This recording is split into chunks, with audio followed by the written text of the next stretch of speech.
नमस्कार, विचार मंथन में आपका स्वागत है। आज समूचे देश में कृष्ण जन्मोत्सव बड़े धूमधाम उल्लास के साथ मनाया जा रहा है।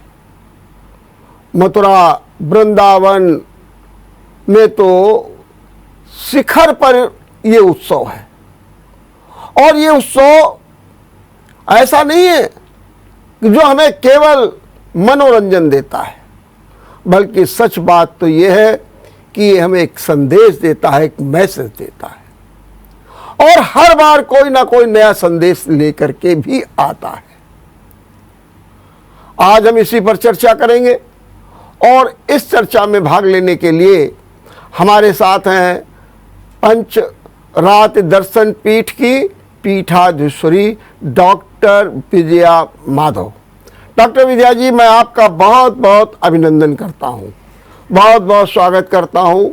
आप आए और मैं सबसे पहले आपसे यही निवेदन करूँगा कि आज एक महापर्व है श्री कृष्ण का और मुझे मालूम है कि आप किस तरीके से श्री कृष्ण की भक्ति में लीन रहती हैं और कितना आपने भक्ति के लिए अपना समर्पण किया है, त्याग किया है।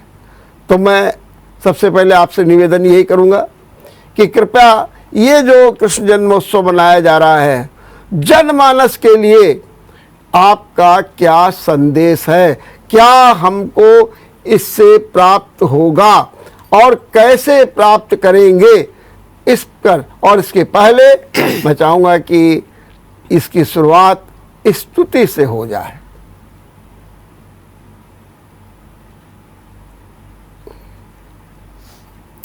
अवश्य ही ये मेरा सौभाग्य होगा कि आज कृष्ण जन्मोत्सव पर अगर उनकी स्तुति से शुभारंभ होता है, क्योंकि पूर्ण अवतार और पूर्ण अवतार में भी परिपूर्णतम अवतार जो अवतरित हुआ है ब्रज में, और अभी तक जो हुए अवतार वो सब कला अंश अवतार, लेकिन जो परिपूर्णतम अवतार हुआ, इसीलिए इस उत्सव को इतनी धूमधाम से मनाया जाता है कि आप देखिए कि रामनवमी होती है, ये जन्मोत्सव या जन्माष्टमी केवल कृष्ण के साथ ही लगती है, यानी कि उन्होंने जन्म ही लिया है।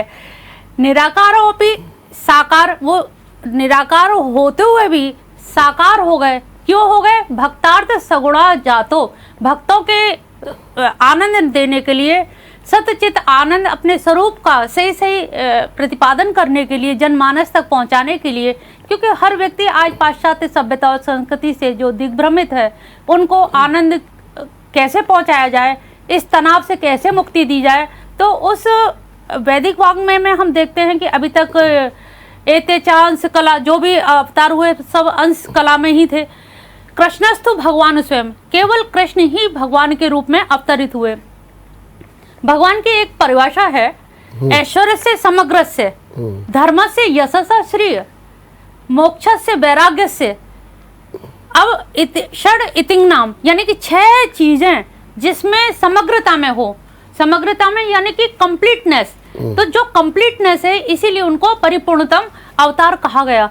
इसलिए उनको कृष्णो ब्रह्म शाश्वतम भी कहा जाता है, गोप रूपो हरि साक्षात भी कहा जाता है। और यहाँ तक कि ब्रह्म संहिता में कहा गया है कि ईश्वर परम सच्चिदानंद विग्रह अनादि राध गोविंद सर्व कारण कारणम, मतलब सब कारणों का भी जो कारण है, जिसे हमारे यहाँ अरिस्टोटल ने कहा है अनमूव्ड मूवर, कि सब का कार्य का कारण होता है, लेकिन भगवान कृष्ण का कोई कारण नहीं है। केवल उन्होंने अपने एको अहम बहुश्याम, केवल अपनी इच्छा से कि मैं एक हूँ और मैं बहुत हो जाऊं। हमारे ब्रजवासी, हम लोग तो ब्रज में ये कहते हैं कि एक में होरी होत ना कबहू, क्योंकि एक में होली हो नहीं सकती, एक में रास हो नहीं सकता। इसलिए होली खेलने के लिए कन्हैया ने एक को अहम बहुश्याम, तो 1 से 2 हुए राधा कृष्ण, 2 से फिर इतनी गोपियों के रूप में, गोप ग्वालों के रूप में जो बढ़ गए। तो केवल उनका जो सत और चित स्वरूप है, जिसे भागवत में भी कहा जाता है, सच्चिदानंद रूपाय विश्वोत्पत्तादि हेतुवे तापस्त्रय विनाशाय। अब तीनों तापों को दूर करने के लिए अब हम सभी लोग परेशान हैं। सत और चित इस जमीन पे उतर आया, सत जगत है, चित में मानव हो गया। आनंद के लिए हम भगवान कृष्ण के पास जाते हैं और वो भगवान कृष्ण से तो हमारी मुलाकात देखा जाए तो गर्भावस्था में ही हो जाती है। और इस अवतार की जो एक विशेषता मैं बताने जा रही हूँ, जो रामनवमी है या हमारे नरसिंह अवतार हुआ तो चतुर्थी 14वीं को हुआ, अब यहाँ पर रामनवमी हो रही है, गणेश चतुर्थी हो रही है, केवल कृष्ण भगवान की ही जन्माष्टमी होती है। और जन्माष्टमी का सबसे बड़ा है कि उन्होंने निराकार होते हुए भी, निर्गुण ब्रह्म होते हुए भी सगुण स्वरूप धारण किया भक्तों को आनंदित देने के लिए। और इसीलिए देवकी के यानी कि यहाँ पर देखिए नारी को कितनी महत्ता दी कि जो गर्भ है, नारी के गर्भ को इतना गरिमा में बना दिया, गरिमापूर्ण बना दिया कि गर्भ में उन्होंने अवतरण होकर के और सारे देवता स्तुति करने आते हैं। और उसमें भगवान की स्तुति नहीं है, उसमें स्तुति गर्भ स्तुति के नाम से कहा गया। ये इतनी अच्छे मतलब एक कहिए कि नारी अस्मिता, नारी सम्मान के लिए जो कि अगर वो वास्तव में अगर जननी है, अगर वो समाज को कुछ दे रही है या जीवात्मा की उत्पत्ति कर रही है तो उसको कितना गरिमापूर्ण उन्होंने प्रस्तुतिकरण किया कि देवतागण सब लोग ब्रह्मा विष्णु महेश आए हैं और उनकी स्तुति गर्भ स्तुति कही जाती है। और गर्भ स्तुति में उनका जो नाम रखा गया है वो नाम है सत्य।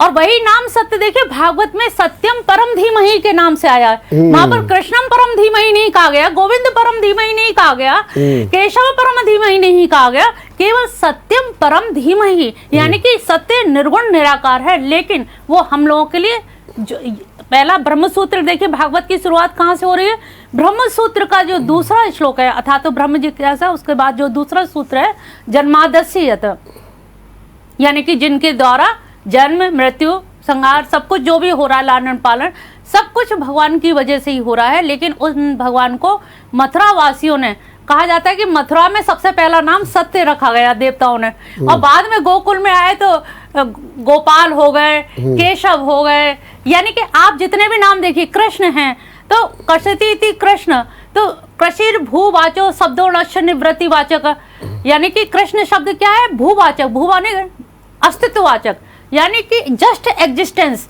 जो अस्तित्व है वही वास्तव में कृष्ण है। और कृष्ण का जो अस्तित्व यानी कि किसी भी चीज का अस्तित्व कभी समाप्त तो नहीं होता। हमारे यहाँ डेकार्ड ने बड़ा ईश्वर का जैसे खंडन किया, उन्होंने कहा ईश्वर नहीं है, आत्मा नहीं है, ठीक है नहीं है, लेकिन अब ये बताइए कि नहीं, ये नहीं कहने वाला कौन है। अंत में निर्णय निकाला डेकार्ड में कि संशय आत्मा में संशय नहीं किया जा सकता। आप दुनिया में संशय करिए, ईश्वर में करिए, खुद में करिए, लेकिन आप जब स्वयं में भी संशय करेंगे तो आपकी प्रतिपादन और दृढ़ता से प्रतिपाद्य होता है कि आप हैं, इसका निषेध आप स्वयं नहीं कर सकते। ठीक बात है। तो यहाँ पर कृष्ण भगवान का जो अवतार है वो आनंद के लिए, बहुत से लोग बड़े बड़े विद्वान लोग तर्क देते हैं कि धर्म की स्थापना के लिए हुआ, क्या धर्म पहले से नहीं था। मैं ये पूछती हूँ, धर्म तो वैदिक काल सनातन धर्म सदा रहा है।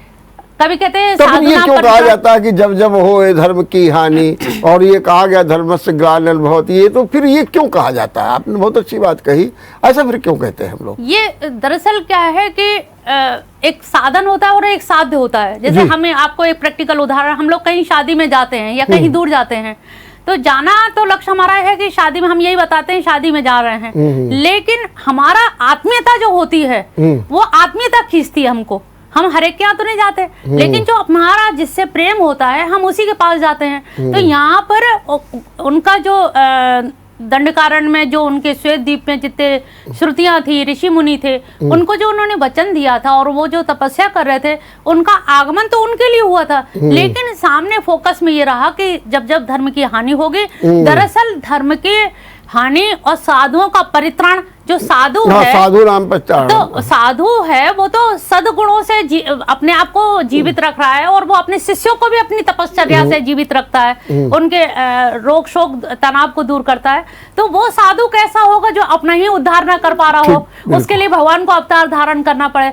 ये दरअसल ऐसे ही एक साधन के रूप में है, लक्ष्य उनका भक्तों को या जीव को आनंद देना ही है। अभी आप कह रहे थे कि हम भी ब्रज से हैं, तो आपने तो ब्रज में खूब जन्मोत्सव मनाया होगा, कुछ जरा वहाँ का दृश्य प्रस्तुत कर दीजिए कि कैसे वहाँ मनाया जाता है और क्या वहाँ पर विशेषता होती है और कौन सा वहाँ का स्वरूप जो होता है जो आपको सबसे ज्यादा रम जाता है। वहाँ का स्वरूप दरअसल वहाँ मथुरावासी जो हैं जी। कंस के आतंक से बड़े घबराए हुए थे जी। और ये भी मालूम था कि देवकी वसुदेव का जो विवाह हुआ है तो जो 8वां पुत्र होगा, तो 8वां पुत्र के आगमन की संकर्षण तो योग माया के द्वारा रोहिणी के गर्भ में चले गए, लेकिन जब लगा कि भगवान स्वयं वास्तव में उद्धारक हमारे आने वाले हैं, तो उनके लिए एक ललक हम लोगों में ऐसी थी कि हमारे यहाँ मथुरा में जल तक हम लोग ग्रहण नहीं करते हैं। जल भी, फलार तो बहुत दूर की बात है, फलार रात के जन्म होने के बाद हम लोग फल वगैरह कुछ ले लेते हैं, निर्जला व्रत रखते हैं। यहाँ पर हम लोगों के देखा है कि कानपुर में महिलाएं पति के लिए तो निर्जला रखती है, लेकिन कृष्ण के लिए कोई निर्जला नहीं रखता है। तो सही रूप में जगत पति तो वही है ना, सबके पति तो वही है, तो हम उनको उस रूप में देख करके उनके लिए निर्जला व्रत रखते हैं। कोई भी और पूरा अनन्य भाव से, द्वितीयो नास्ति, ऐसी अनन्यता के भाव से पूरा दिन उनकी भजन कीर्तन, उनके मंदिर का सजावट, पूरा दिन उसमें लग जाता है। जैसे कानपुर में मनाया जाता है, आपने एक बड़ी अच्छी बात बताई कि निर्जला व्रत रखना है, जैसे कानपुर में मनाते हैं और जगह, और मथुरा में मनाया जाता है, दोनों में फर्क क्या आपको दिखता है? यहाँ मनाने के लिए जैसे लगता नहीं, जैसे और त्योहार मनाए जा रहे हैं, जस्ट वैसे ही त्योहार मनाए जा रहे हैं। हाँ। और ये हम लोगों का जीवन है, मथुरावासी ब्रजवासियों के लिए केवल यही एक जीवन है। उनका परिधान देखिएगा, पीताम्बर होंगे, मोर पंख होगा, उसी भाव में तिलक छापे लगे होंगे और उसी रूप में होंगे। वो कहीं ना कहीं छटा आपको द्वापर की छटा आज वृंदावन में आपको मथुरा में देखने को मिलेगी। उनका धोती पहनावा, कुर्ता, यूनिफॉर्म ही डिफरेंट हो गई। वहां लगेगा कि आप द्वापर युग में ही पहुंच गए। तो यहाँ जो मनाई जा रही है, आज मैं देख रही हूँ, रास्ते में भी देखा लोगों के घर में, जो है एक जैसे औपचारिकता, जैसे अन्य उत्सव होते हैं वैसे एक त्योहार ये भी है, इसे एक त्योहार के रूप में ले रहे हैं। और हमारे यहाँ उल्लास, उत्सव कि जाने क्या मिल गया, वो उनका अवतरण होने वाला है। और वो अवतरित होंगे तो उनके समक्ष जब हमारी अनन्यता होगी, जब वो समर्पण भाव कम से कम वो सामने देखेंगे, तो हमारा जीवन धन्य हो जाएगा। तो वहाँ के भाव की अंतर है, वेशभूषा का अंतर है, देश काल परिस्थिति का, दोनों बहुत अंतर है। मतलब कोई मथुरा कहते हैं ना 3 लोग से न्यारी है, तो निश्चित मानिए कि न्यारी है। लेकिन फिर एक सवाल ये भी होता है, जरा चूंकि जिज्ञासा है कि बहुत थोड़ा संक्षेप में ही बता दीजिएगा, ये भगवान कृष्ण को भी मथुरा छोड़नी क्यों पड़ी थी एकदम? ये भी तो आता है नहीं, छोड़नी पड़ी क्या किसी के वो तो कर्म करने और जिस काम के लिए आए थे उन्हें, ऐसा तो नहीं केवल रास रचाने आए हों या मटकी फोड़ने आए हों। और इन लीलाओं के पीछे भी आध्यात्मिक पक्ष, समतावादी चिंतन उनका देखिए। तो जो कर टैक्स वो देते थे, महिलाएं जो दधी बेचने जाती थी वृंदावन से मथुरा के लिए, तो कंस को टैक्स देना पड़ता था, इसलिए उन्होंने मटकी फोड़ना योजना चलाई। एक चौर पुराण भी लिखा गया, अखंडानंद जी ने इस पे बहुत अच्छा एक उदाहरण दिया है, और वो लाइब्रेरी में है भी, कि कैसे चोरी करनी है, कैसे मटकी फोड़नी है, जिससे कि हमारी महिलाओं की अस्मिता बची रहे और वहां कंस जैसे आताताई के पास में ना जाए। तो उनका केवल ऐसा नहीं था कि हमें केवल यही रास रचाना या आनंद देना है, इसके बाद हमें और भी कार्य करने हैं। तो जैसे वो अक्रूर जी लेने आते हैं मथुरा से, तो उन्होंने एक बार भी पलट के नहीं देखा, जबकि गोपियां रो रही हैं, गोप ग्वाल यशोदा मैया सभी रोदन कर रहे हैं, लेकिन कहीं वो उद्विग्न नहीं हुए, क्योंकि सामने लक्ष्य था उनका, क्योंकि मुझे ये कार्य करने हैं। जैसे होमवर्क होता है कि ये कार्य करना है, उस कार्य के लिए आए हैं। तो उनका सीधी दृष्टि है कि कंस जैसे आताताई का संहार करके माता पिता को वहां से बचाना है। और उसके बाद, और जो भागना पड़ा वाली बात आप जो कह रहे हैं, इस बात को आप ध्यान दीजिए। एक तो सबसे बड़ा पहली बात नहीं, कहते कि वो जब कंस के ससुर जरासंध काफी ज्यादा उद्वेलित हो गए, मैं वही बता रही हूँ, वहीं आ रही हूँ मैं, वहीं आ पर रही हूँ। जो कंस का जब वध हो गया, पछाड़ दिया, वध भी कोई बिना उसके नहीं किया, देखिए मल्ल विद्या के द्वारा किया। ये एक बहुत बड़ा संदेशा है आज के युवाओं के लिए कि कोई राइफल नहीं, कोई तलवार नहीं, कोई वो नहीं, मल्ल विद्या यानी कि घी दूध खा करके आज वो कहीं पिज्जा वाले आज जो बॉडी है, बर्गर पिज्जा वाले नहीं। तो आज ये युवाओं के लिए संदेश है कि अगर आपको पछाड़ना है तो कंस जैसे आताताई को पछाड़ने के लिए बाहुबल चाहिए, आत्मबल चाहिए, मनोबल चाहिए। पछाड़ने के बाद में वसुदेव और उनका जो हुआ मुक्ति और संदीपन गुरु के यहाँ गए, तो बाद में उनकी जो अस्थि और प्राप्ति, जो पत्नियां थीं, उनके जो पिता थे जरासंध ने 17 बार आक्रमण किया लेकिन हर बार वो हार जाते थे और हार के जरासंध लौट जाता था। अब इस बार क्या हुआ, एक तो उसने कालियावन को भेजा तो उसको मिला लिया, वो विदेशी था और कालियावन विदेशी था और उसकी मृत्यु कहाँ लिखी थी, मुचकुंद के द्वारा। देखिए अब इस प्रकरण को आपने उठाई दिया तो सुन भी लीजिए जी। अब जब जरासंध 17 बार हारने के बाद हतोत्साहित होकर के जब वो आया तो उसने हजारों की संख्या में ब्राह्मणों को यज्ञ पर बैठा दिया कि अगर मेरी विजय नहीं हुई, इस बार मैं जीत के नहीं आया तो आपके सिर धड़ से अलग कर दिए जाएंगे। अब भगवान ने सोचा कि इतनी लोगों के सिर अलग कर दिए जाए पंडितों के, और उनकी विधवाएं, उनके बालक, उनका क्या होगा।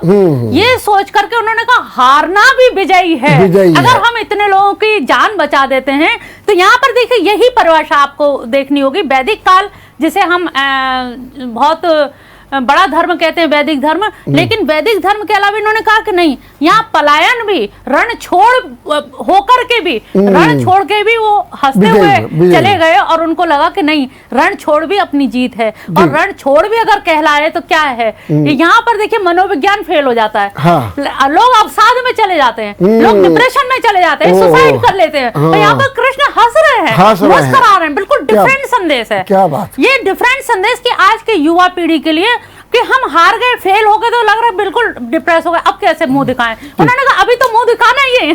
सही बात तो अभी मुंह दिखाने की होती है कि हार के भी कोई हंसना जानता है, हार के भी जो हंसना जाने वही ईश्वर है। तो इसीलिए ईश्वरता, उनकी जो परिपूर्णता जो सिद्ध हो रही है, ईश्वरत्व जगह जगह सिद्ध हो रहा है। यहाँ देखिए ईश्वर का एक मैं लक्षण आपको बता दूं, ये जो ब्रह्म हम कहते हैं ना, इनको निर्गुण निराकार है, फिर साकार है, लोगों में बड़ी दुविधाएं होती है। इसमें ब्रह्म की परिभाषा यही है, विरुद्ध आश्रय, ऐसा व्यक्तित्व जिसमें विरोधी धारा हो, यानी कि दिन और रात एक साथ हो, यानी कि हंसना और गाना एक साथ हो, या जो विरोधी चीजें हैं वो दोनों ही चीजों का एक जगह जब सम्मिलन होता है तो उसी को हम ब्रह्मत्व या परिपूर्णता मानते हैं, जो एक मानव स्वभाव में नहीं है। तो वहां पर वो रण छोड़ होकर के मुस्कुराते हुए भागे और कालियवन को वहां तक ले गए, उस गुफा पे जहां पर भी मुचकुंद सो रहा था, और मुचकुंद ने केवल नींद मांगी थी कि मुझे चैन से सोने को जगह मिल जाए, लेकिन एक ये वरदान मांगा था कि तुम्हारे अगर उद्धार होगा तो भगवान कृष्ण के दर्शन होंगे, तब तुम्हारा उद्धार होगा। भगवान ने ऐसी लीला की कि अपना पीताम्बर उसे उड़ा के और आगे चले गए। उसने जैसे ही पैर की ठोकर मारी कि अरे भाग के रण छोड़ होके पलायन करके, और इतनी हिम्मत, चैन की नींद सो रहा है, उठाया जैसे ही उनके आंख नेत्र खुले, और नेत्र खुलते ही जो तेज था आंखों का, वो उस तेज से वो भस्मीभूत हो गया। काम देखिए, मारना भी नहीं पड़ गया और मर भी गया। तो उनकी जो टेक्निक है, जो बुद्धिमत्ता है, या जो उनके चेतना है, उस लेवल तक हम लोगों की चेतना पहुंच ही नहीं सकती। इसलिए यतो वाचो निवर्तन्ते अप्राप्य मनसा, बड़े बड़े ऋषि मुनि वहां तक जाते हैं, सोचते हैं, चिंतन करते हैं, मनन करते हैं, लेकिन जब लौट के आते हैं तो अपना अनुभूति भी पूरी तरह से बता नहीं पाते, क्योंकि वहाँ वाणी हमारी ओछी पड़ जाती है, हमारे भावों का निर्वहन भाषा नहीं कर पाती, भाषा कहीं ना कहीं शब्द ऐसे छोटे पड़ जाते हैं। तो इसी तरह से उनके पूरा व्यक्तित्व जब समग्रता में देखेंगे तो पूरा जीवन इतना पॉजिटिविटी है, इतना स्वीकृति है। तो ये हमारे लिए संदेश है कि अगर हम हारते भी हैं तो हमें बड़ी खुशी के साथ हारना, और आपका ये तो सापेक्षिक शब्द है ना, हार और जीत।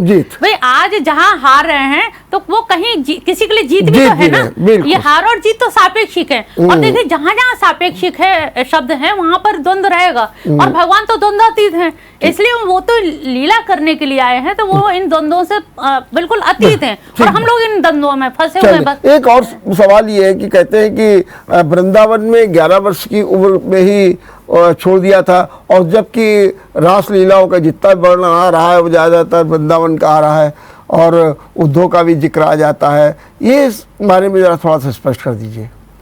दरअसल अब इतनी कम आयु में, जैसे आप चीर हरण लीला भी सुनी होगी, है ना, चीर हरण लीला पे भी लोग बहुत सारी, जो आप नहीं पूछ रहे वो मैं बताए दे रही हूँ, लोगों के बड़े इसके दो पहलू हैं। एक तो धार्मिक पक्ष है कि हमारे यहाँ जल में वरुण देवता का निवास होता है, और वरुण देवता के समक्ष या उन नीर में या कालिंदी में, उसमें जल के अंदर नग्न अवस्था में नहीं जाना चाहिए। शायद आपको विदित हो कि पंजाब में अभी भी ये है इस तरह की संस्कृति की नग्न अवस्था में महिलाएं जो करती हैं स्नान, तो ये वर्जित है एक तरह से। तो देवता का भी मान सम्मान बना रहे। और वो गोपियां जो है कात्यायनी देवी की पूजा अर्चना करती थी, किसके लिए? कि इनका वरण करने के लिए, भगवान कृष्ण का वरण करने के लिए प्रियतम रूप में। जब प्रियतम रूप में तुम वरण करने के लिए व्रत कर रही हो तो तुम्हारा व्रत खंडित ना हो, इसीलिए उन्होंने विधान बताया कि अगर व्रत कर ही रही हो तो इसका ये निश्चित विधान है, उस विधान का तुम परिपालन करो तो तब तुम्हें सफलता मिल पाएगी। और जो रास की बात है, क्योंकि उन्होंने प्रियतम श्वेत द्वीप में पहले ही सब लोगों ने प्रियतम होने की कामना की थी। अब तो गर्ग संहिता, तो मैं उसमें गर्ग संहिता में आप देखेंगे कि जब रामचंद्र जी सीता जी को विदा करा के ला रहे हैं, तो जब जब जिसने देखा उनके मन में भी कामना हुई कि हम इनको प्रियतम के रूप में, ऋषि मुनि भी चाह रहे हैं प्रियतम के रूप में। और यहाँ तक कि तो हास प्रयास वहां लगता है कि जब यज्ञ करने बैठे रामचंद्र जी, तो हर बार उनको सोने की एक सीता बनानी पड़ी और उसमें प्राण प्रतिष्ठा करनी पड़ी। अब प्राण प्रतिष्ठा करते करते वो इतनी पूरा एक शोरूम टाइप का पूरा तैयार हो गया हॉल में। और जब वो जाके उन्हें निहारने लगे कि अरे ये बिल्कुल मेरी सीता की नासिका इससे मिल रही है और चुबुक इससे मिल रही है, तो काफी कुछ भाव मतलब उनमें अध्यारोपित हो गए। तो वो ये देखिए जैसे ना कोई चीज सजीव हो जाती है जैसे मूर्ति। तो वही सारी जितनी भी थी, उन्होंने कहा भाई आपने हमको पत्नी रूप में वर्ण कर लिया, मानसिक रूप से आपने उस जगह बैठाया, स्थान दिया, तो हमें अब प्रियतम या प्रियतमा बनने का मौका दें। तब उन्होंने ये दिलाया विश्वास कि हम अगले उसमें। तो ये जो थी सारे जो गोपिका एक तरह से देखा जाए कि रामचंद्र के द्वारा जो आश्वस्त किए गए थे उनको सबको समेट के इन्होंने परिपूर्ण अवतार में उसकी पूर्णता कर दी कि कोई चीज शेष ना रह जाए। एक बात आपने अभी कही थी कि नारी गरिमा, और आपने जो है गर्भस्थ की बात की, उसके बाद में एक बात और भी आती है, लोगों के मन में शंका होती है कि राधा वो दर्जा नहीं प्राप्त कर सकी और रुक्मिणी पत्नी का वो दर्जा नहीं प्राप्त कर सकी, और ये कहते हैं कि क्या दोनों के साथ न्याय हुआ? अगर हम आपकी बात को ही मान लें, इसके बारे में क्या कहना? देखिए राधा तो उनकी गोलोक धाम से ही उनके साथ में आई थी और सशर्त आई थी।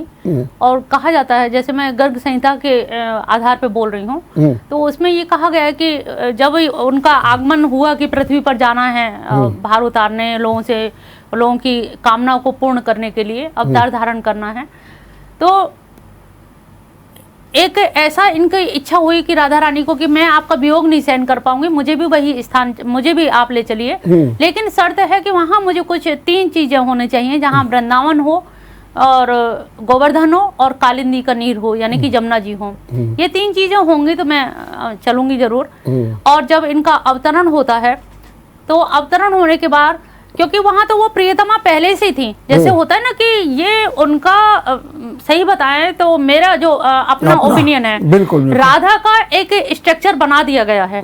सही रूप में देखा जाए, जिसे हम सत और चित कह रहे हैं ना, वो आह्लादनी शक्ति है। आह्लाद का कोई रूप नहीं होता, लेकिन ये सिंगार रसिक प्रेमी जो कवि हृदय थे, उन्होंने 15वीं 16वीं शताब्दी में एक ऐसा रूप, ऐसे कथानक, ऐसा विद्यापति वगैरह ने कुछ ऐसे ही चीजें कर दी, तो जिससे लगने लगा राधा उनकी प्रेमिका है, जबकि राधा उनका अंग ही है। वो अंग अंगी संबंध है, वो उनसे पृथक नहीं है। मैंने जब सत चित आनंद 3 चीज कहा, तो संवित शक्ति, सन्निधि शक्ति और ये आह्लादनी शक्ति, ये 3 शक्तियों का समुच्चय। तो आह्लादनी शक्ति उनका जैसे प्रेम स्वरूप है, उन्होंने एक तरह से आकार उसको बना के रख दिया, जबकि उनका अलग कोई अस्तित्व नहीं है। जैसे बेल का वृक्ष पे आधारित होना, तो दोनों एक दूसरे से के पूरक हैं, लेकिन ये कैसे रूप बना दिया गया, क्योंकि राधा की अब हम जो देख रहे हैं इतना विवरण सुनने को मिल रहा है। पहले राधा रानी कहीं नहीं, केवल बांके बिहारी उन्हीं का ही नाम, और बांके बिहारी में राधा जी को अनुच्यूत माना जाता है, उनका कोई अलग उनका वो नहीं है प्रतिमा।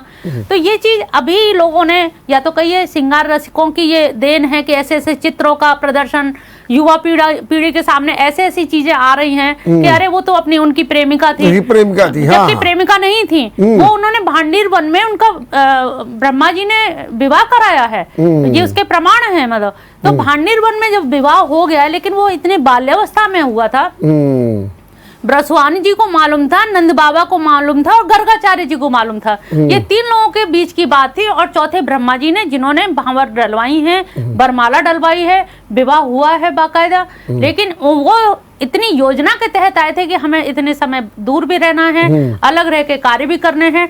राधा जी ने देखिए मथुरा गए हैं अक्रूर जी लेके, तो राधा जी ने रोका नहीं, यही कहा कि अपनी बांसुरी दे जाओ, बस मुझे काम करने के लिए, मैं आपको कर्म करने आए हैं, आप जिस प्रयोजन से आए, मैं आपके लिए अवरोध या अवरोधक नहीं बनूंगे, मैं सहायक ही बनूंगे। तो वो वहां से आगे फिर चल दिए और उन्होंने द्वारका में किस तरह से उन लोगों को द्वारका नगरी बसाई। तो राधा रानी और उनका प्रेमी प्रेमिका का संबंध नहीं, ये गलत प्रचार और जो चित्र आते हैं। भक्ति योग और भक्ति और श्रद्धा या भगवान और भक्ति, ये संबंध है किस में? राधा और रानी वो कृष्ण में नहीं नहीं, देखिए भगवान और भक्ति ये तो फिर द्वैत आ जाएगा ना। वही मैं कह रहा हूं। वो उनकी जैसे शक्ति है, जैसे हमारी श्वास है हमारे। या मैंने आप ये कहना चाहते हैं कि जैसे बाके बिहारी हैं तो उनमें दोनों लोग समाहित हैं। हाँ, तो वही है कि उनको भक्ति भी नहीं कह सकते। जैसे भक्त तो अपना सालों के सायुज्य सारूप्य साष्टी 4 तरह की मुक्ति होती है। जैसे रामकृष्ण परमहंस ने कहा कि हमें रसगुल्ला खाने में जो आनंद आता है वो रसगुल्ला बनने में नहीं आता, तो गुड़ खाने का आनंद अलग है क्योंकि हम रस ले रहे हैं। और भक्त क्या है, रसानुभूति करना चाहता है, रस जो लेना चाहेगा वो रस बनना नहीं चाहेगा। लेना और बनना दोनों में अंतर है, इसलिए उनको भक्ति और भगवान की उपमा नहीं दे सकते। ठीक बात है। तो फिर एक लाइन में बताइए कि क्या उपमा दी जाए राधा को? उनकी आलादनी शक्ति। अच्छा, रुक्मणी के बारे में आपका क्या कहना है? कि कहते हैं उनको भी पत्नी का वो दर्जा नहीं मिला जो मिलना चाहिए था। नहीं, रुक्मणी तो अब प्रेम यहाँ था इनकी, जैसे क्योंकि वहां पर जहाँ देखिए वो राधा कृष्ण की बात आ जाती है, तो कहीं रुक्मणी का तो कहीं देखिए जब उनकी एक शक्ति है, जैसे मेरा प्राण है या मेरा एक कोई हाथ है, तो मैं जहाँ होंगे मेरा हाथ भी मेरे अंग प्रत्यंग भी मेरे साथ ही होंगे। तो और यहाँ पर अद्वैत स्थिति है। ये जो सच्चिदानंद बता रहे हैं आलादनी शक्ति को उनसे पृथक सत्ता नहीं है, अभेदता है, अद्वैतता है। और रुक्मणी एक पत्नी है, नारायण लक्ष्मी नारायण का ये शुरू से जो है। अब जैसे वृंदावन आए तो लक्ष्मी जी ने भी आने के लिए कहा, लेकिन उनके आने के लिए उन्होंने कहा कि नहीं, मुझे वहां जो लीला करनी है वहां पत्नी को लेकर के लीला नहीं की जा सकती। जो रास करना है उस रास में मैं पत्नी को लेकर के नहीं हो सकता। जबकि उस रास की महिमा देखिए, रास का विवेचन कौन कर रहा है? सुखदेव जी, जिन्होंने नारी को कभी देखा ही नहीं। और श्रवण करने वाला कौन है? परीक्षित, जिसके 7 दिन में मृत्यु होनी है। अब आप एक साइकोलॉजिकल ढंग से बताइए, जिसकी मौत सामने हो, कैंसर हो, और उसे पता लग जाए 7 दिन की लाइफ है आपकी, क्या वो रास की चर्चा सुनेगा? कोई पिक्चर देखना चाहेगा? भयभीत होगा। और सुखदेव वक्ता है, और सुखदेव ने कभी देखा ही नहीं कि नारी होती क्या है, कैसे है। तो रास पंचाध्याय में ये कहा जाता है कि जो लोग रास का ध्यान से श्रवण करते हैं उनके काम वासना समाप्त हो जाती है हमेशा हमेशा के लिए। अगर ऐसा ना होता तो शंकर भगवान जो 60,000 वर्ष आसुरी मुनि और शंकर भगवान वहां से आए रास में, और उन्होंने गोपी रूप धारण किया, और लहंगा फरिया पहन के श्रृंगार करके 16 श्रृंगार करके, लेकिन फिर भी वहां पर जो गोपियां बैठी थी उन्होंने अंदर एंट्री नहीं होने दी। कहले पहले आप जमुना जी में स्नान करके आइए, पवित्र होके आइए, और फिर आपको प्रवेश मिलेगा। घूंघट करके शंकर जी खड़े हुए हैं, और जब देख रहे हैं कि भगवान की जो त्रिभंगी और उनकी जो जिस तरह का जो रूप है, तो शंकर जी के मुंह से एकदम बोल उठते हैं कि केशव की छवि कौन कहे, अति प्यारी लटे लटके झपकारी। अरे खंजन से द्रग अंजन है, मुख चंद्र समान महासुखकारी। अरे विद्युत 100 पट पीत कसे श्री कृष्ण बने 2600 छवि न्यारी। ऐसे रूप अनूप सो मन मेरे बसो नित्य कुंज बिहारी, मन मेरे बसो नित्य कुंज बिहारी। तो ऐसे जब वो उनकी प्रार्थना करने लगे तो ऊपर सिर से साड़ी खिसक गई, चुंदरी खिसक गई। तो दे तारी हंसने लगे भगवान कि तुम्हें भी यही रूप यही स्वरूप तुम्हें मिला था। पार्वती जी मना भी कर रही थी, मत चलो मत चलो, मना कर रहे थे, लेकिन उनका ये था कि जो चीज इन लोगों को इतनी सुलभता से मिल रही है और वो हमें इतने इतने वर्षों में जो ध्याता ध्यान ध्येय की त्रिपुटी परे है और वो साक्षात दिखाई देने वाले हैं, तो कौन उनसे वंचित होना चाहेगा? हर व्यक्ति भागेगा कि भाई कोई रूप कोई वस्त्र पहना दो, कुछ पहना दो, लेकिन हमें एंट्री मिल जाए, देखने को मिल जाए। तो सोचिए कि जहां पर कामदेव ने ललकारा है तो कामदेव से कहा कि तुम खुले मैदान का युद्ध लड़ोगे या भीतर का। तो उन्होंने कहा कि भीतर का युद्ध या बाहर का कैसे, मुझे नहीं समझ आ रहा। तो किले के अंदर जो है आदमी सुरक्षा करके बैठता है, जैसे ऋषि मुनि बैठते हैं तो वो एक तरह से किला बना लेते हैं कि ध्यान लगाना है और चित्त वृत्तियों को एकाग्र करना है। वो तो हो गया किले का युद्ध, उसमें हमें कोई काम वासना या राग नहीं आना चाहिए, किसी के प्रति प्रेम भाव भी नहीं आना चाहिए। लेकिन खुले का, उन्होंने कहा खुले में लड़ेंगे तो खुले में सारी कामनियां होंगी, एक से एक सुंदर जो देवताओं की पत्नियों को भी ले जाने वाली गोपियां होंगी, उनके बीच में भी तुम आ सकते हो, खुले का युद्ध हो जाए। तो जब देखा कि शंकर भगवान को तो भस्मीभूत करना पड़ा और तब वो कामदेव अनंग हो गए, अनंग यानी कि अंग रहित हो गए, तो उनको अनंग बनना पड़ा। लेकिन उनके कामदेव को इन्होंने भस्मीभूत भी नहीं किया, उन्होंने कहा नहीं तुम सामने खड़े रहो, लेकिन यहीं से अच्युत कहलाए कि यहाँ पर तुम्हारे खड़े होके भस्म करने की तो हमें कोई आवश्यकता ही नहीं है। ठीक बात, भस्म करके तो फिर जीत कहाँ हुई। ये बताइए कि जो आज योगेश्वर हैं जी, अपने समाज में नारी सम्मान रक्षा उसको लेकर के एक बहुत बड़ी चिंता व्याप्त है।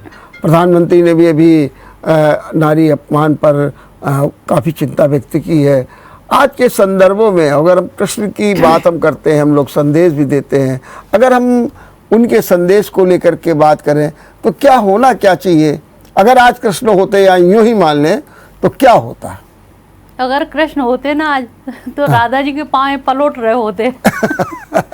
हम लोगों ने क्या किया, हमारे समाज में नारियों को या तो नौ देवी के नवरात्रि में बैठा दिया गया कि नौ देवी बना के उनकी पूजा हुई और उसके बाद में खूब घनघोर अपमान किया गया, अत्याचार हुआ, या तो हमने बहुत ऊपर बैठा दिया या बिल्कुल चप्पल की नोक पे रखा। यहाँ पर भगवान कृष्ण ने नारी को बिल्कुल समकक्ष स्थान दिया है। जब रास किया है ना, तो रास में क्या है, कंधे से कंधे मिला के दो गोपियों के बीच में स्वयं अकेले हैं। तो यहाँ पर जो उच्च स्थान दिया है नारी अस्मिता को, नारी सम्मान का ध्यान रखा है, और इतना ध्यान रखा है कि कहीं भी उनको ईगो यानी कि कोई भी ऐसी प्रॉब्लम समस्या ना आए कि हम छोटे हैं कि बड़े हैं। इसीलिए हालांकि सौभाग्य मद हो गया उनको कि आप देखिए हम कितने अच्छे हैं कि भगवान हमारे साथ में और हमारे जो तीनों लोगों के नाथ हैं वो हमारे साथ में हैं। तो उनको भी दूर करके उन्होंने फिर उनका संशोधन किया कि नहीं, मैं साथ जरूर हूँ, लेकिन ये जो अहंकार, ये वृत्ति त्यागनी पड़ेगी। सौभाग्य मद भी होना अपने आप में वो है। तो गोपियों का जो अनन्यता थी और उस अनन्यता को उन्होंने समझा और सम्मान, जितनी अस्मिता उन्होंने रखी। और तो और आप द्रौपदी का देखिए, भरे पांचों पांडव हैं, 5 पति हैं, द्रोणाचार्य जैसे गुरु, भीष्म पितामह जैसे वृद्ध, और फिर भी कोई जवाब नहीं दे पाया और अंत में वस्त्रावतार धारण करना पड़ा भगवान को ही द्रौपदी की अस्मिता बचाने के लिए। जिस जंगा पे बैठा के उसकी अस्मिता लूटने की बात कही, उन्होंने कहा उसी जंगा को चिरवा दिया जाएगा। 5 पांडवों की जो मंत्रणा सभा थी उसकी अधिष्ठात्री वही थी कि जब तक उनकी अंतिम राय द्रौपदी की मानी जाएगी। 5 लोग धर्मराज युधिष्ठिर जैसे लोग हैं, लेकिन अंतिम ओपिनियन, तो इससे ज्यादा और क्या होगा। हम जैसे बुद्ध को देखते हैं तो बुद्ध ने यशोधरा को त्याग के तब कहीं मतलब तपस्या की। तो जब लौट के आए भी एक बार भिक्षा के लिए यशोधरा के पास में, तो यशोधरा बड़ा अच्छा प्रश्न करती है, क्या नाथ जो उपलब्धि आपने की क्या मेरे रहते हुए नहीं हो सकती थी? तो ये बहुत बड़ा कटाक्ष है नारी का। क्या वास्तव में ऐसी कौन सी चीज तुमने पाली? क्या मैं बाधक थी? भाई आत्म तत्व तो एक ही है ना, मेरे अंदर जो आत्मा है या आप में जो आत्मा है, तो उसमें ऐसा कौन सी बाधा में पड़ जाती है, या मेरा बालक कौन सा ऐसा। तो यहाँ पर भगवान कृष्ण सबको लेकर के चले, जो 16,000 हैं, 16,000 108 को भी लेकर के चले हैं, और इसीलिए उनको बंदी गृह से छुड़ाना, जो बिल्कुल जिनका शोषण हो रहा था, इससे ज्यादा उदाहरण क्या मिलेगा। वो छुड़ाने के बाद में चौराहे पे खड़ी हो गई कि प्रभु अब ये बताइए, आपने तो हमें कहीं का नहीं रहने दिया, आप घर जाएंगे तो घर वाले स्वीकार नहीं करेंगे। ये तो बात आज भी है, कोई लड़की भाग के जाती है घर से तो घर के लोग स्वीकार नहीं करते, और जहां से है समाज तिरस्कार करेगा, समाज में रह नहीं सकते और कहीं स्थान कुछ कर नहीं सकते। तो भगवान ने उनकी अस्मिता बचाने के लिए एक साथ एक ही बार में द्वारका में इतने मंडप और इतने पंडित और एक साथ भांवर सबसे लेना, एक साथ जयमाल करना, सबसे विवाह किया। तो ये लोग उसको अनर्गल वार्ता करते हैं कि उनकी तो इतनी अनर्गल वार्ता तो करते हैं। अब इस समय करना क्या चाहिए आपके हिसाब से? मेरे ख्याल से इस समय जो एक समकक्ष वाली जो अवस्था है ना, जी, तो जी। हम पत्नी को दबा के रख सकते हैं, हाँ। या बेटी को, किसी को भी, देखिए कोई भी गांठ कस के बांधेंगे ना, डोरी टूट जाएगी। तो अब यहाँ पर बराबर का जहाँ दर्जा आ गया है, तो आप उनको सम्मान से कोई चीज तो कराई जा सकती है, लेकिन तिरस्कृत करके आप कोई कार्य नहीं करा सकते। तो यहाँ पर समता का सिद्धांत जो उन्होंने भगवान कृष्ण ने दिया, तो समता मूलक चिंतन हमें करना पड़ेगा। जो नारी सशक्तिकरण हमारी सरकार करती रही है, हमारी देखिए यहाँ पर कितनी सरकारें बदल जाती हैं, कभी कोई सरकार आती है, कभी कोई, लेकिन हमारे ब्रज में तो राधे जी की सरकार चलती है। इससे ज्यादा प्रमाण और क्या होगा। तो सरकार हमेशा उन्हीं की रहती है, तो वहां पर वो सम्मान है भी।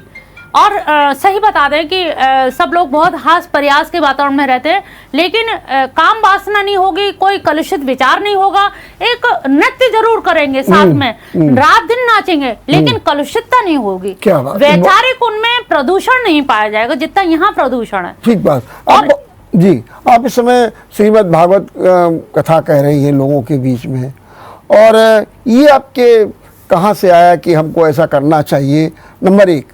और नंबर 2, आपने पंच रात्र दर्शन पीठ की स्थापना कर दी है, ये भी एक हम जानना चाहेंगे। और मैं आपसे सबसे ज़्यादा ये जानना चाहूँगा कि ये जो श्रीमद् भागवत की कथा से आप वर्तमान समय में लोगों को संदेश क्या दे रही हैं?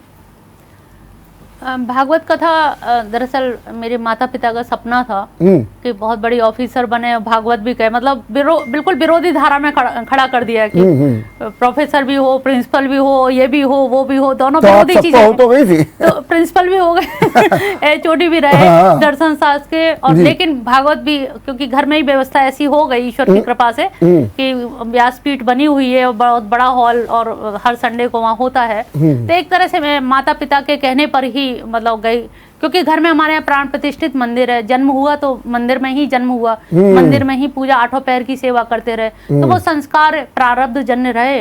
लेकिन उन प्रारब्ध जन संस्कारों को, वैसे कहा जाता है कि मथुरा की छोरी गोकुल की गाय, कर्म फूटे तो बाहर को जाए। अब कर्म फूट गए, आ तो गए हम कानपुर, अब कर्म तो फूट ही गए। अब फूटे हुए कर्मों को जोड़ जोड़ के हमने अपने माधव मिशन की स्थापना की, माधव नगर बसाया, माधव मंदिर 10-12 बनवा चुके हैं, माधव आई हॉस्पिटल बनवाया। तो इस तरह से माधव ही के नाम से सारे कार्य किए।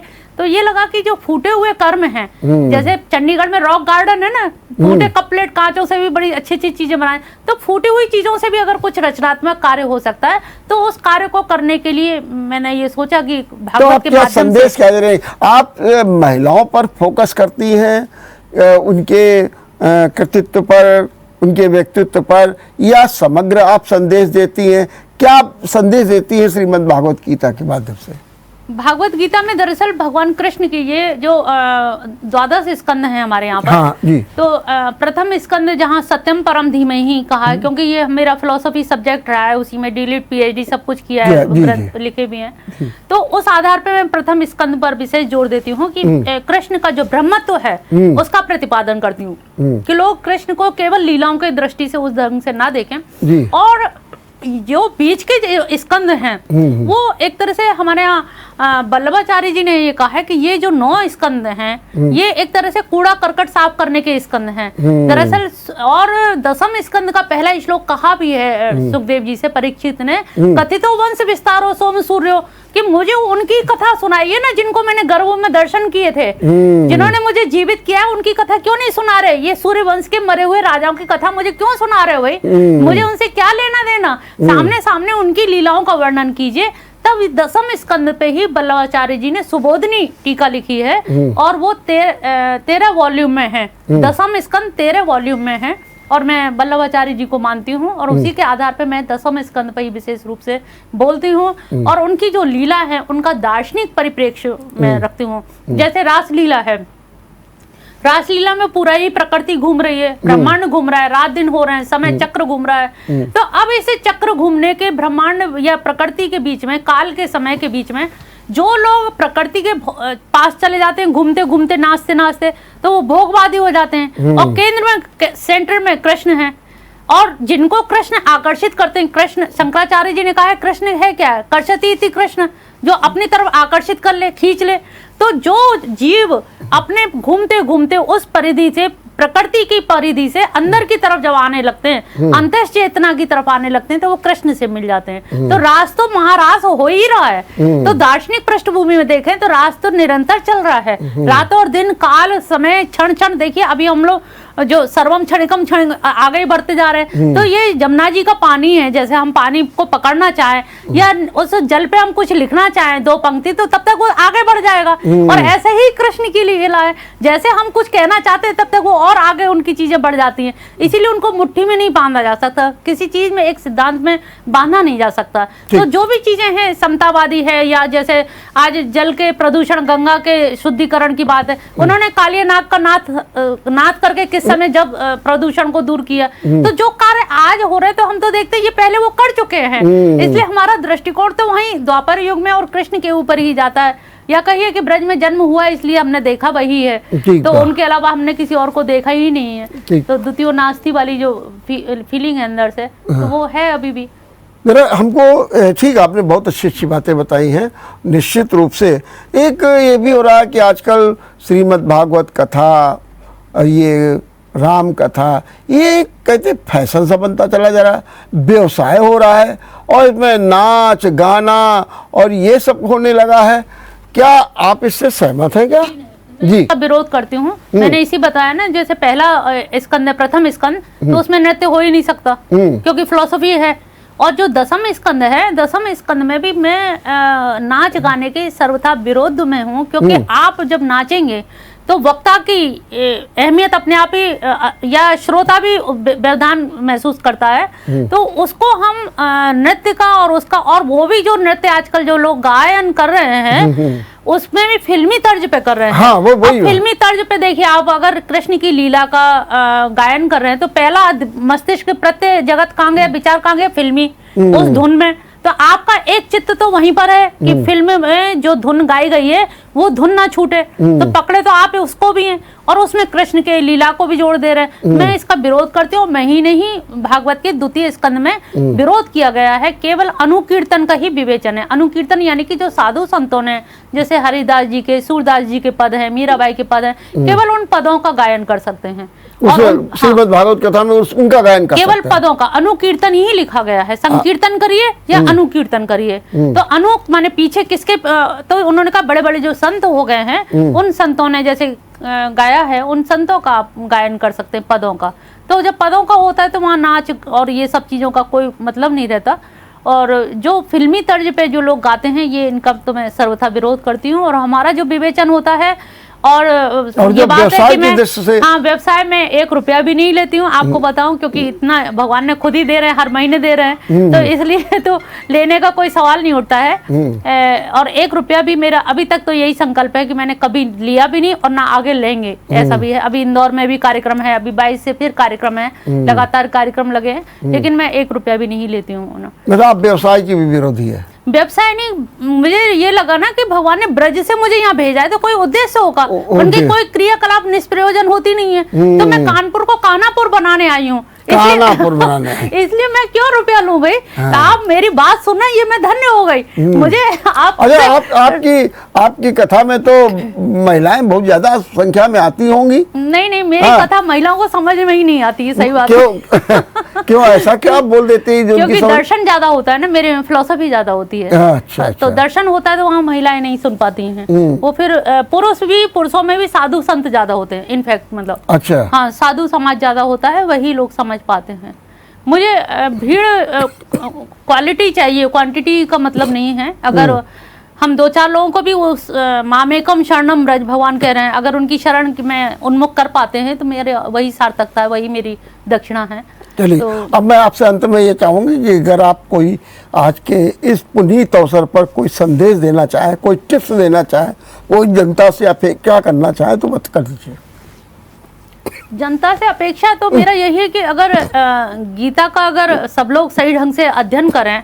एक श्लोक आप इस गीता में देखिएगा, माधव गीता में, अबद्धोय अयम, एक शब्द बड़ा अच्छा दिया है। आजकल मैं ये देख रही हूँ कि युवा वर्ग जो है थोड़ा सा भी डिप्रेस होकर सुसाइड बहुत करने लगा है। एक सुसाइडिक टेंडेंसी जो और डिप्रेशन जो वो हो रहा है, तो सुसाइडिक टेंडेंसी डेवलप हो रही है। उसके लिए एक सूत्र इतना अच्छा श्लोक दिया है कि अबद्ध, इसका वध नहीं हो सकता। किसका? आपका वध नहीं हो सकता, लेकिन आप वध नहीं हो सकता तो हमने तो फांसी लगा ली, हमारा तो वध हो गया, हमने समझ लिया। उन्होंने कहा नहीं, मरे नहीं आप प्रेतात्मा बन गए और पेड़ पे उल्टे लटके रहे 100 वर्ष के लिए, तो क्या वो अच्छा लगेगा या रण छोड़ की तरह मुस्कुराना पसंद करेंगे? तो ये श्लोक मुझे इतना प्रिय लगा कि वास्तव में ये तो बड़ी जीवंतता है कि अगर हमें 100 वर्ष भूत प्रेत की योनि में भटकना पड़े और अपनी भोग वासना को पूर्ण करने के लिए किसी और शरीर पर निर्भर रहना पड़ेगा, प्यासे हैं तो किसी के शरीर में प्रविष्ट होकर हम जल पिए, अन्न खाएं, तो उन्होंने कहा कि ये जीवात्मा तो नष्ट हो ही नहीं सकती, क्योंकि ये तो अक्षर है और भगवान क्षर ये संसार है जो क्षरण हो रहा है। संसार का मतलब ये संसारिति जिसका क्षण क्षण नाश हो रहा है, और अक्षर और भगवान पुरुषोत्तम है जो इन दोनों से ऊपर है। तो ये गीता को अगर युवा पीढ़ी हमारी पढ़े ध्यान से और इसका जगह जगह विवेचन हो, बल्कि मैं सोच भी रही हूँ कि जो इंजीनियरिंग कॉलेज हैं और कुछ लोगों से कांटेक्ट करके जो कॉन्वेंट वगैरह के स्कूल हैं, उन स्कूलों में जाके थोड़ा सा गीता पे मैं 2-3 दिन बोलूं और लोगों को जो खास जो है, जैसे समत्वम योग उच्चते, तो अभी ये समता लाना, अभी तक पतंजलि का क्या चल रहा था, यम नियम आसन प्राणायाम प्रत्याहार ध्यान धारणा समाधि, अब ध्यान प्राणायाम में लोग जुट गए, अब प्राणायाम कर रहे थे, इसमें जनता का क्या हित हो रहा है? आप अपने शरीर को ही तो स्वस्थ कर रहे हैं ना। यम नियम आसन सारा कुछ आप अपने व्यष्टिनिष्ठ लाभ है, इसमें समष्टिगत लाभ नहीं है। और गीता क्या कह रही है? समत्वम, समता दूसरे के लिए होगी, अपने लिए तो एक में तो समता हो नहीं सकती, समता के लिए व्यवहार करने के लिए आपको दूसरे की अपेक्षा होगी। तो लोगों में अगर समत्व का भाव आ जाएगा तो निश्चित जानिए जो छीना झपटी, घूसखोरी, ये घटतोली वगैरह, ये जो अराजकता फैली हुई है, ये उस सब चीजों से बहुत अलग हो जाएगी। हमारे बच्चे आज भटक रहे हैं ना, उन्हें युक्त आहार है, सो रहे तो सो रहे, युक्त विहार, युक्त चेष्टा, युक्त। तो ये जो गीता का एक एक सूत्र है, इस पे मेरा ऑनलाइन 5:30 बजे प्रवचन होता है एवरीडे, तो उस पर मैं जब बोलती हूँ तो और काफी लोग जुड़े हुए हैं ऋषिकेश, हरिद्वार वगैरह से भी। तो ये जो युक्तता है, अति सर्वर्थ वर्जते, और ये अतिता ही हम लोगों को दुख देने में लगी। तो ये समता का भाव और युक्त और असंगता का भाव, ये अगर आ जाए तो निश्चित जानिए हमारा जीवन बहुत सुखमय हो जाएगा। देखिए वेद व्यास जी को देख लीजिए, 17 पुराण लिखे, फिर भी वो तनाव में थे, द्वंद में थे। नारद जी पहुंचे, भाई दुखी क्यों? उन्हें क्या करें, मैंने चारों वेद का व्यास कर दिया, न्यास कर दिया, और फिर भी मतलब चैन नहीं है। 17 पुराण लिख दिए, फिर भी परेशानी है। उन्होंने कहा अरे तुम कन्हैया का नाम लो, कृष्ण का स्मरण करो, उनका भागवत पुराण लिखो तो तुम्हें आनंद आएगा। तो अंततो गत्वा आपको आना तो वहीं पर है, बस ये है बहुनाम जन्मांते। आना चाहते बहुत सारे लोग हैं, लेकिन किसी जब आपके पूर्ण उदित होते हैं, जब आप सतत लगन और निष्ठा और श्रद्धा रखते हैं उस भक्ति भाव से, तभी उनको पाया जा सकता है। चलिए, बहुत बहुत धन्यवाद, बहुत बहुत धन्यवाद डॉक्टर विजया माधव जी। आपने बहुत अच्छे ढंग से और बड़े व्यवहारिक पक्ष को, और डॉक्टर विजया माधव ने एक माधव गीता भी लिखी है, बड़ा वेदांत का व्यवहारिक ज्ञान है। अगर आप उसे पढ़ें तो निश्चित रूप से, आज तो मुझे वो पुस्तक मिली है तो मैं तो धन्य अपने को समझता हूँ। ये मेरे लिए पावनता है। कृष्ण जन्माष्टमी के अवसर पर इसका अध्ययन, अनुशीलन निश्चित रूप से, जो अभी कह रहे थे डॉक्टर विजया माधव जी, कि किस तरीके से हम लोग डिप्रेशन से, तनाव से, और जो ये रण छोड़ की जो संस्कृति है, उससे अपने को उद्धार कर सकते हैं। देखते रहिए विचार मंथन। नमस्कार। अगर आपको हमारा वीडियो पसंद आया हो तो हमें लाइक करें, सब्सक्राइब करें और ज्यादा से ज्यादा शेयर करें, और हाँ, बेल आइकॉन दबाना ना भूलें ताकि हर खबर का अपडेट आप तक पहुंचे तुरंत। आप हमें इंस्टा, ट्विटर और फेसबुक पर भी फॉलो कर सकते हैं। हमारी आईडी है @JMT News Flash।